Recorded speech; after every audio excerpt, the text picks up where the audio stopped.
La- Ladies and gentlemen, brothers and sisters, friends, enemies, comrades, I hope you're doing well. I hope you enjoyed your weekend and you are safely back to work. It's Monday for those of you who have jobs. I hope you're enjoying your job where you're having a wonderful time on a Monday. Monday is not everyone's favorite, but I get it. But I hope you're doing well. All right. I'll be here briefly, probably 30 minutes or less, or maybe more, but there's a few things I want to touch on. First of all, the first question, where is Maverick Aoko? Where is the Maverick Aoko? Everyone is asking, where is she? Nobody knows where she is. She has been quiet for a while. She's always vocal on X and also every social media, but she hasn't posted anything. And it is said that her friends, close friends, are worried about her, and everyone is asking about her on X. So I hope she's well. Rumors has it that she has also been abducted. As you know, now that's the modus operandi for this Ruto administration. If they feel you've said something that is not favorable, or they do not like, or they feel uncomfortable about, they will come get you. So it is rumored that after Maverick Aoko mentioned something about Kibet, what's his name? Farouk Kibet's son committing suicide or whatever the case was. Apparently he lost his life. Maybe Farouk, being somebody who has great influence within this administration, maybe he, call upon his people, the abduction crew that he has, who it's alleged to be having somewhere. Martha Karua told us that there's somewhere in, I don't know where. We'll listen to Martha's speech in a few minutes where he explains where these people are, or whatever the case is. I guess it is alleged that Farouk Kibet was the one who actually put together some mercenaries, some from Uganda, some from Congo, some from the military, and some from the elite police class who made up these policemen who were running around during Mandamano of the Gen Z, abducting people. They had their mask on and they had the Subarus and all that stuff. So it is say that's what's happening. Karibu sana Pritikal Kaur. I see you in the comment section. She Mariam. I'll see you Mariamu. Nakuona hapo. Karibu sana, please. Ladies and gentlemen, join in. If you're just joining here right now, please, the first order of business is to like the video. If you haven't subscribed yet, go ahead and subscribe, like, share, comment, and do all the good stuff. Again, subscribe, share, like, and put your notification on. So every time I come in, you can always find me here. So today I'm kind of touching on other topics, okay? Again, where is Maverick Aoko? Again, I'm not really, I don't usually follow Maverick Aoko that much, but she is kind of has some buzz among, Kenyan political sphere. Yes, most of her stuff can be labeled as gossip when she talks about all these powerful men she had a relationship with. And maybe that's her undoing. And maybe that's why she is not to be found. We don't know where she is. Remember, she also gave us the salacious information about the CS of Treasury when they had their affair. Apparently, what's his name? Mbadi. There was a time when Mbadi called her and, told her to come in. I'm not going to get into the details, but you can go to her timeline. You can see the stories. She, gave, details of what happened. That's not kind of my type of, reporting that I would report here, because it's not much of, it doesn't interest me, but I defend her right to speak whatever she wants to speak, whether it's gossip. I don't care. People need to express themselves. Some people feel like she's, out of line. But regardless, no one should be abducted or arrested without any reasonable, charge, illegally. Basically, that's not something that happened. I fear for her life. Maybe she might, she might end up in, is it Quarry or Rivayala or somewhere else? You never know, because the things that she said didn't sit well with a lot of people, especially that little video that she was calling out Raila Odinga being the Ayatollah of Opoda, and the ODM criminals, mentioning Hassan Joho being a drug dealer, whatever. You know the deal. Go look at the videos. what she said kind of didn't sit well with most of this political class. And in Kenya, if you do say things like that, you might not end up in a very good place. So I hope she's well. Nobody still knows about her whereabouts. I think Babu Owino wrote something about he doesn't even know where she is, because I think they are kind of close, but nobody knows. So where is Aoko? Please, let's find out. Let's find out, and let's go on this campaign and find out where Aoko is.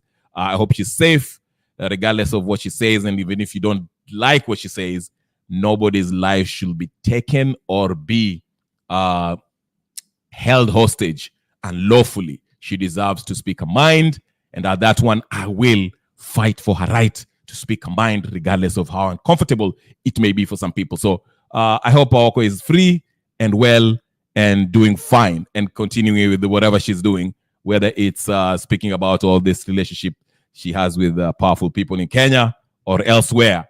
Anyway, that's that. Now, the main meal today is Wajackoya. Wajackoya is he a CIA agent? I saw this posted by someone on X. Now, I'm not going to say that here, this is all alleged, okay? So it's not confirmed. It's not that I have hard copy data of Wajackoya being an agent of CIA. But there's reason to believe that this man really had support of some, powers outside of Kenya. There's reason to believe.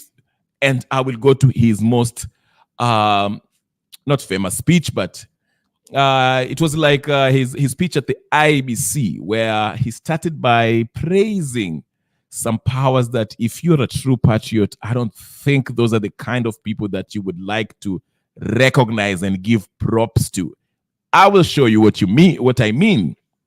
And the person I want to get started with is Boniface Mwangi's abduction. That's another abduction that happened, I think, 2 days or an hour ago, whatever the case. Not an hour ago, 2 days or one day ago. We never saw the pictures, but apparently he was abducted. And then he came out, and Francis Gaitho, someone who was also abducted last week, drew some obvious distinction between the two cases, and raised, again, some suspicion that majority of us have been suspecting this Boniface Mwangi guy of being. I never trusted him. I don't trust him. If you see somebody who is overly zealous about this whole mandamano and, they get abducted and they go in, they come out, and it's kind of like a routine. Listen, here's the thing. Let me just make it very, very clear. You can be an activist. There's nothing wrong with being an activist. And majority of some Kenyans who are activists, non-activists, are genuinely genuine people who, do their, activists role, political activists. They're legit, okay? But Boniface Mwangi, Hanefa, and some other guy, there's a time that I had a live session where I highlighted how they drove themselves to the DCI, and after leaving the DCI, they had a press conference where they didn't look like people who were under distress or duress. And they were kind of laughing and smiling. And I started asking myself questions. I'm like, you know what? Why are these guys like this? Something was amiss in that press conference that they gave that just didn't sit right with me. And the same thing I would say with this Boniface Mwangi latest abduction case. When he got out and he started speaking to his family never seemed like they were nervous. They never seemed like they were, it's just off. It looks scripted. Something just doesn't sit right. He just doesn't seem like someone who just been released. And, again, under normal circumstances, ladies and gentlemen, brothers and sisters, friends, enemies and comrades, if I was to be abducted in the middle of the night by the police or whatever, the people who are abducting people, the Faruqi Bets people, once they release me, first of all, I'll be paid off. I'll be in a shitty mood. I will not be saying very nice things against them. Or if they did something to me in there, I'll be more kind of, you would see my demeanor. I'm affected. I'm not too comfortable. My family will be having a worrying face. They'll be nervous, relieved but nervous at the same time. But these are not emotions that you see among these people when they get out and have their own press conference. Now, to me, I've long suspected this. Some of these activists, including Boniface Mwangi and Khalifa, I'm not Khalifa, what's his name? Hanifa, these guys, I think they're being used by the government as secret intel to see what people are actually planning and to disrupt it. Sort of like what Kebaso is doing, okay? This is something that Ruto is using. But anyway, let me take you to the video so we can see what I mean, because you might be looking at me and wondering, what am I talking about? Let me show you what I'm talking about so we can actually be on one page. Okay? Now, let's start with, who did I say we are starting with? Our friend, Boniface Mwangi. So Boniface Mwangi was out, was released, and he had something to say. He had a press conference. Let's just hear it. Let's hear what he has to say. I think his son also has Ninio same. Let me read this, Ninio. She Miriam is saying, na how security inasemekana Congo, Uganda, sijui wapi kwengine, they're abducting people. Yes, you're right. That's it says that some security people from Congo, Uganda are working with Farouk Kibet and his people to abduct people. So yes, I heard about that too. But yeah, let's while we're at Boniface Mwangi, let's just look at this video and analyze it. I want you to use your eye test and common sense while analyzing this video. Just look at the body language of the son, this lady right here, and listen to what he's saying, his demeanor. However, my nephew was in Francis Gaito, when he was abducted and he was released, he never took the time to go hold a press conference and talk about what he had endured. He went and talked about it on Twitter, but he wasn't. You get the gist of it. Let's look at this man. He's been abducted. He's released. Here's the people. Here's his son. In fact, his son will also have a time to talk too. So this is actually very funny. My phone was off. The moment I put on my phone, 2 minutes later, there was a knock on my door, like the main door. But I thought that person would go away, so I did not even bother waking up. However, my nephew was in the sitting room, and he opened the door. Then he called me. When I went to the sitting room, I was barefoot. But I put in my house with shoes. I don't even go into my house with shoes. I was like, "Who are you?" They don't introduce us. I said, "Hey, we have to go. Like, where are we going?" I said, "Let's not 20. So I begged them to allow me to use the bathroom. So they just open up. So there's a bathroom in the sitting room. I went to the bathroom, locked the door, then called my son to bring me a sweater. I just thought, okay, I was in my pajamas. Yeah, so he brought me a sweater. And everyone was shocked because everyone was trying to see, to process why am I being arrested? Were they here? They didn't even tell me their names. And that was it. I was picked from Mukanya. They didn't even know the road very well. I showed them the way back, an easier route, because it was an ambush. Then they slept in the bush for waiting for me to wake up because they're following, tracking me through using my phone. So there were 3 cars, and the car was stinking. I don't know.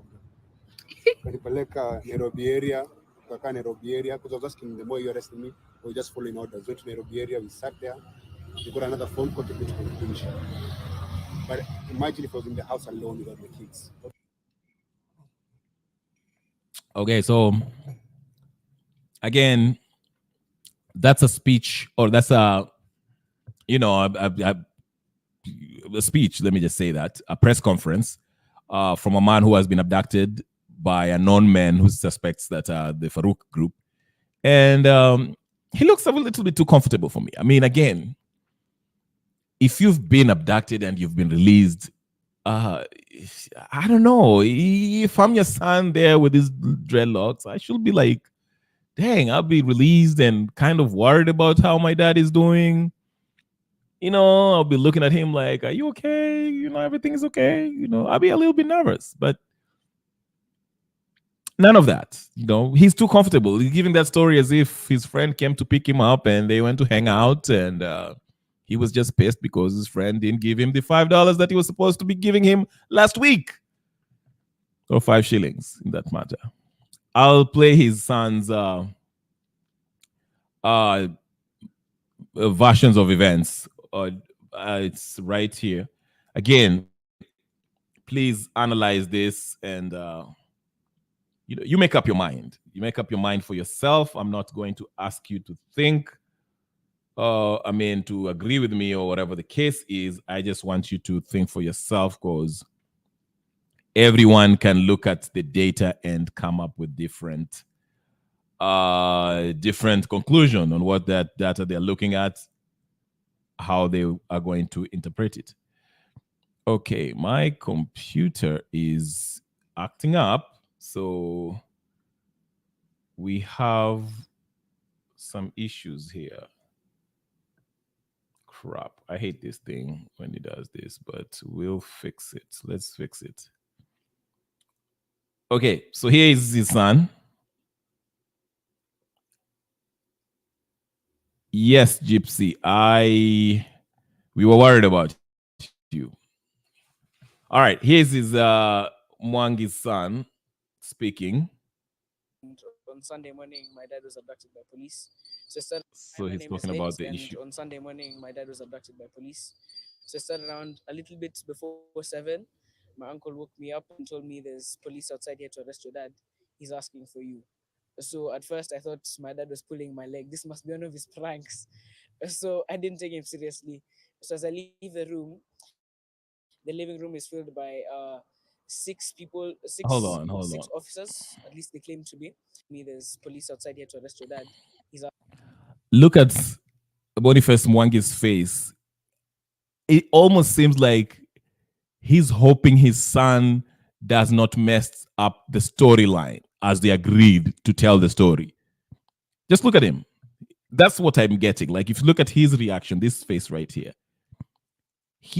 it's almost like he's worried that his son does not mess up the story as they agreed, not to tell a contrary story to what he was telling the press. asking for you. So at first I thought my dad was pulling my leg. This must be one of his pranks. So I didn't take him seriously. So as I leave the room, the living room is filled by six people, Look, six officers, at least they claim to be, 5 men and a lady. And I could hear my dad scream from the bathroom, and he asked to get me a hoodie, to get him a hoodie, and to call my mom and tell him that he's been arrested. So I got him the hoodie, and while going to get his sweater in the bedroom, two of the police officers happened to follow me, and they began trying to search for what I think they were looking for, my dad's phone. And then I told them to leave, and I gave my dad the sweater, and they took him out. They just told me, we need to take your dad. That was it. No explanation, no identification, none whatsoever. Hi, my name is Nate, and on Sunday morning, all right. Okay, so that's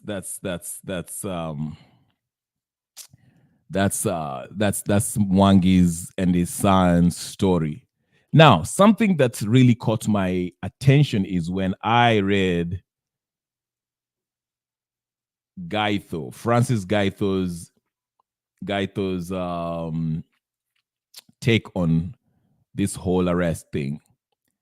And I'll tell you why I found it interesting. Let's just take a look at what Francis Gaito wrote here. Let's check it out. Give me 2 seconds here. So here it is. I want you to read it with me. Look at your screen carefully. Francis Gaito. Okay. So Francis Gaito here, he says, let me put it more. Come on. I want the whole page so you can, all right. So Francis Gaito wrote, I accurately predicted to a friend yesterday that Boniface Mwangi will be released without being arraigned in court. We saw the same happening with Hanefa. We also saw Morara Kibaso cases dropped, yet mine, which are identical and from the same section of the Cyber Crimes Act, are still active.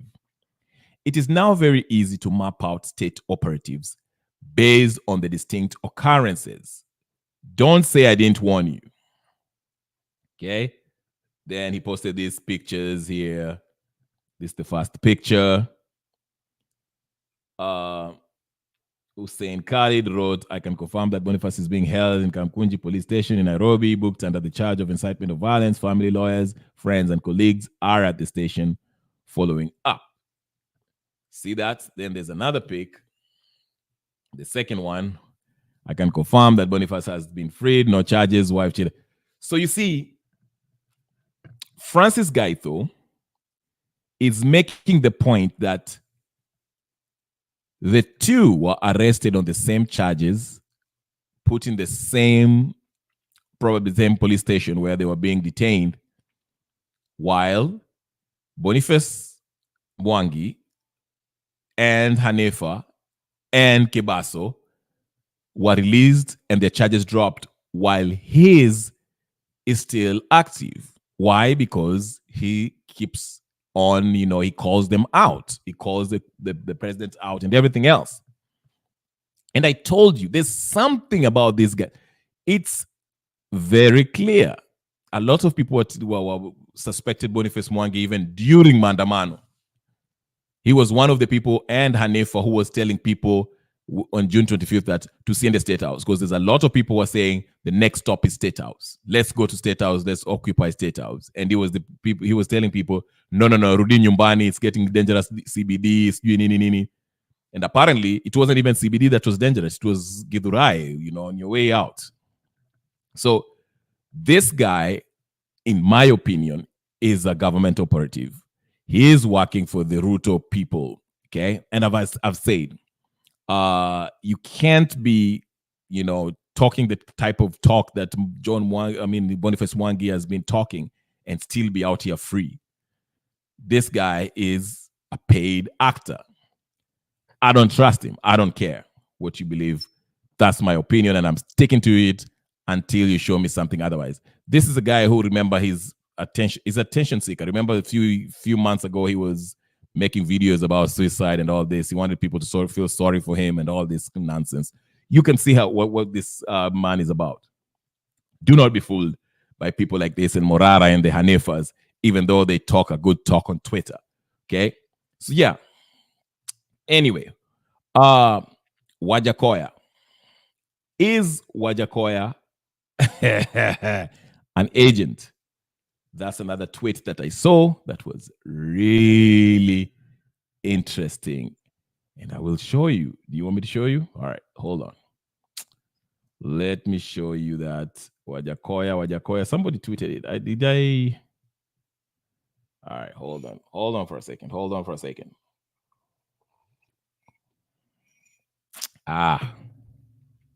Hii kahawa ni tamu sana. I can't seem to find it. Hold on. Give me 1 minute. It's coming. Okay, we shall find it. Yes, there were people who are making these. There's somebody type. Where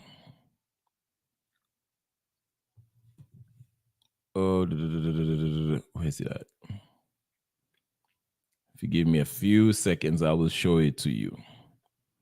By the way, Chuka University students block Nairobi Meru Highway with tires. There was protests.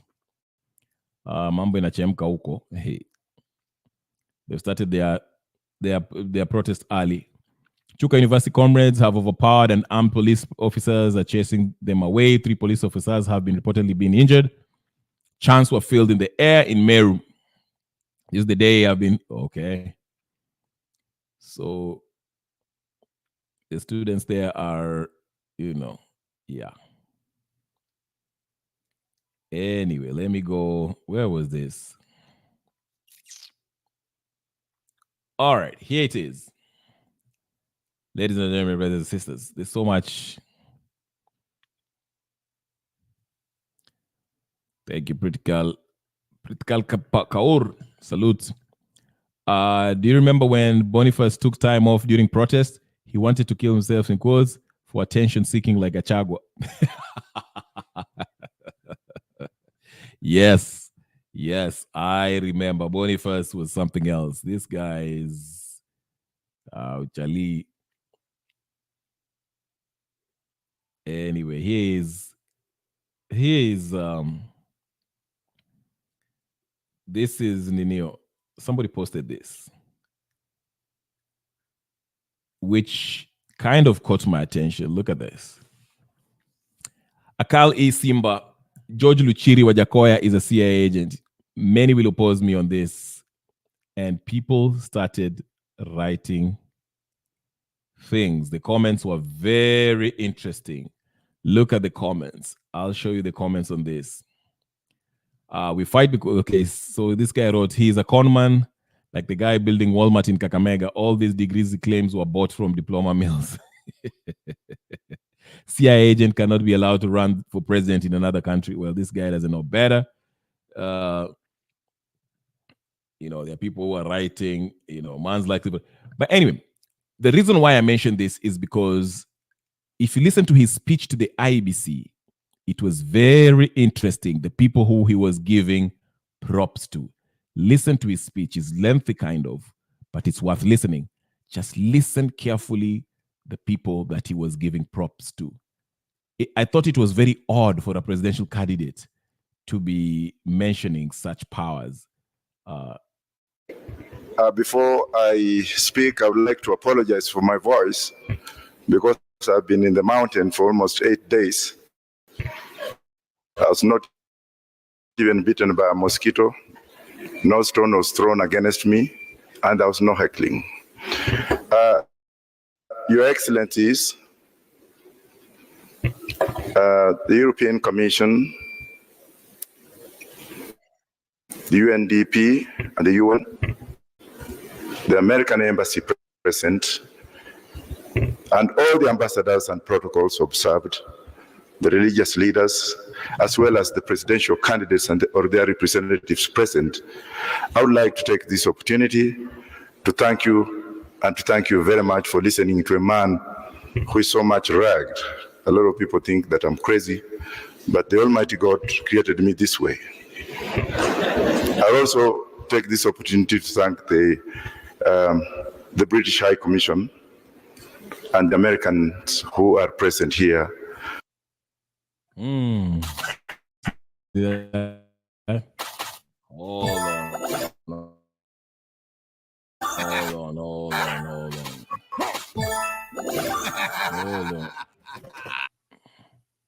In exile for those many years that I stayed in UK and the US, and for those many years that I got the support from the British people as well as the American people, and for those many years that I stayed in those countries as a refugee, and for those many years that I learned a lot about peace and the coexistence of human beings.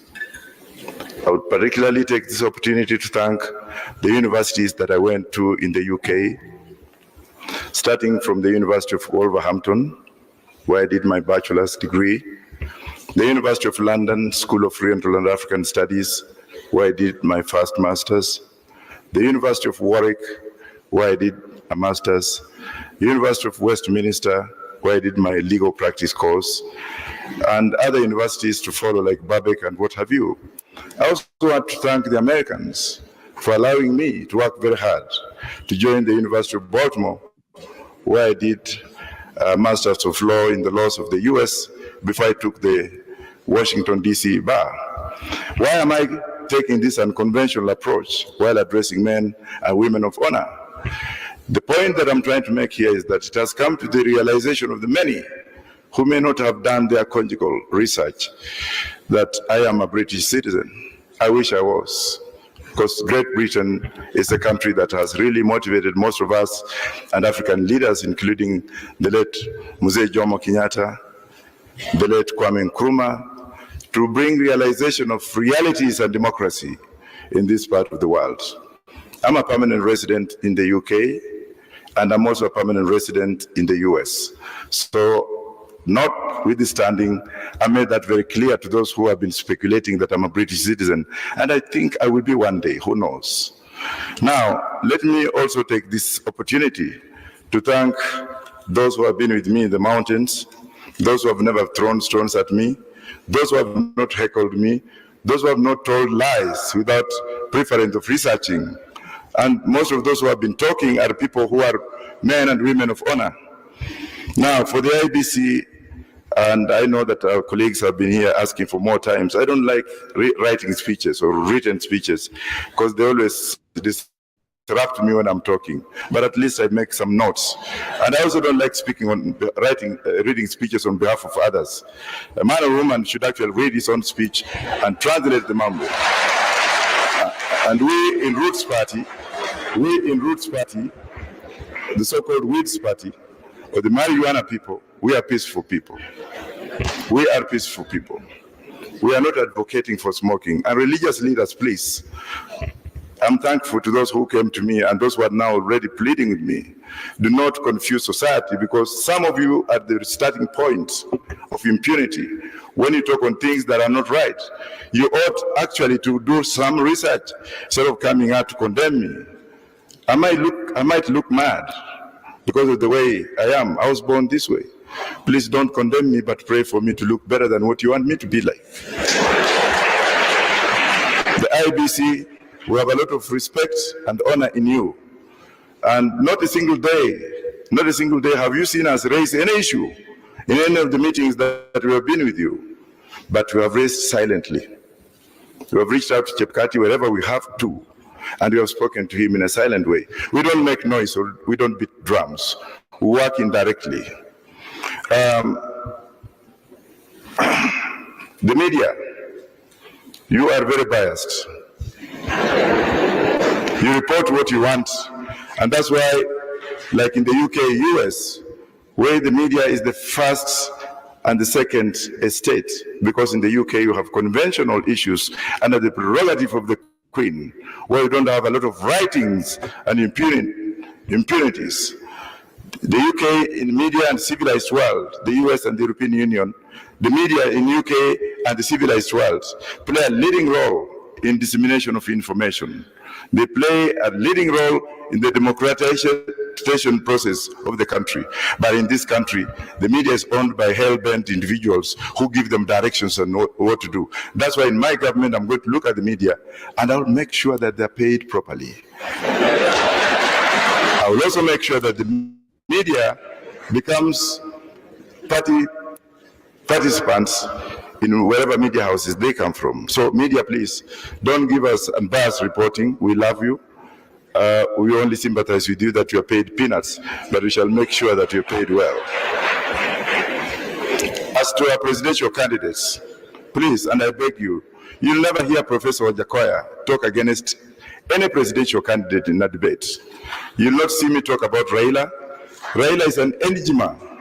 Whoever doesn't trust and know and respect Raila, take it to the bank. He's a man that I respect because I'm standing in this platform because of the freedom, because of the role Raila Amolo Odinga has played. I'm not trying to say that I'm supporting him, but the good part of Raila makes some of us to stand here in freedom. And yet you'll get some presidential candidates abusing Raila. On that one, I say no. And I've also revoked and invoked in my party. If you are making your speeches out there, do not touch on Ruto, do not touch on my colleague and senior counsel, Mwaure, a good man, a collar, a man who wears a collar, but please speak to your expectations. Don't attack me again. And also William Samoei Ruto. He's a presidential candidate, for God's sake. Let's respect him. Let's respect each other. But if you attack me, I will attack you. I promise that. I will rebut as a lawyer, but I will not be the first person to be doing what has been done. And to our colleague, Lady Justice Njoki, you've played a big role in this country. People may not know, but I know. I've known you fighting with Martha Karua. You are women of honor. I respect you. I respect Martha Karua. Women who stood firm in those dark days when democracy was not even seen.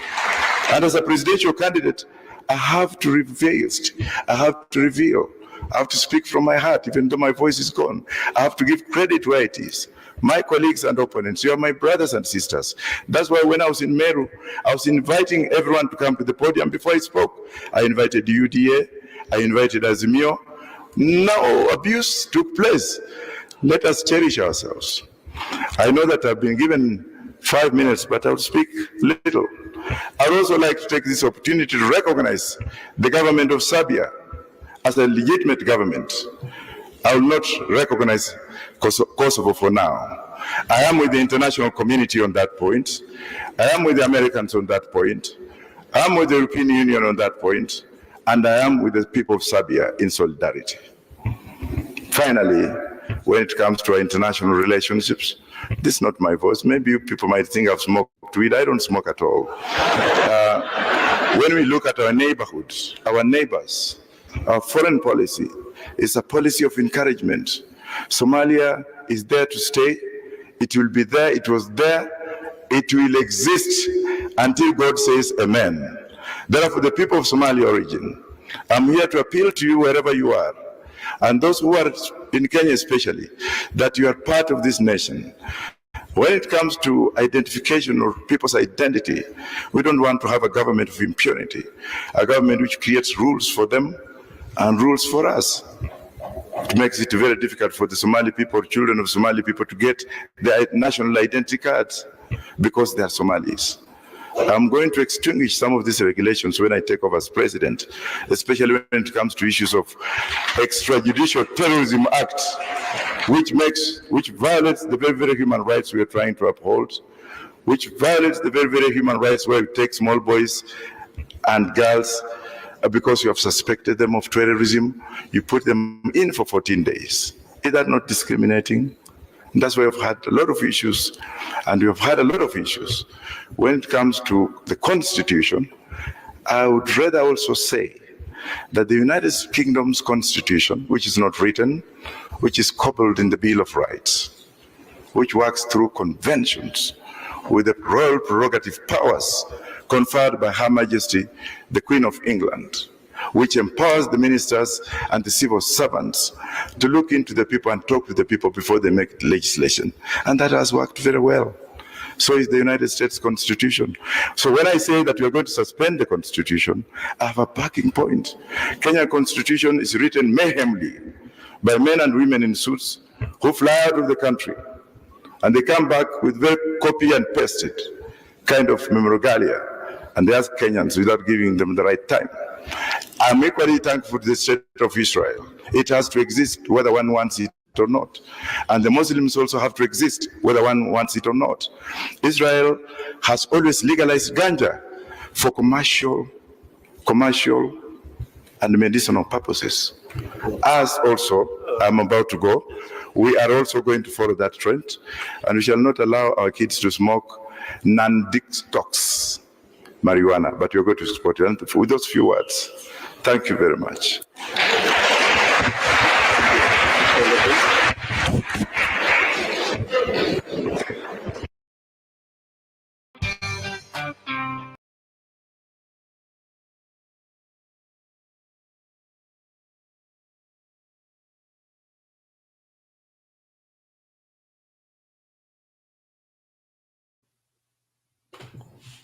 All right, ladies and gentlemen, brothers and sisters, I'll come back for the second session later on at 12:30 midnight in Kenyan time. So stay tuned, like, share, subscribe, and all that good stuff.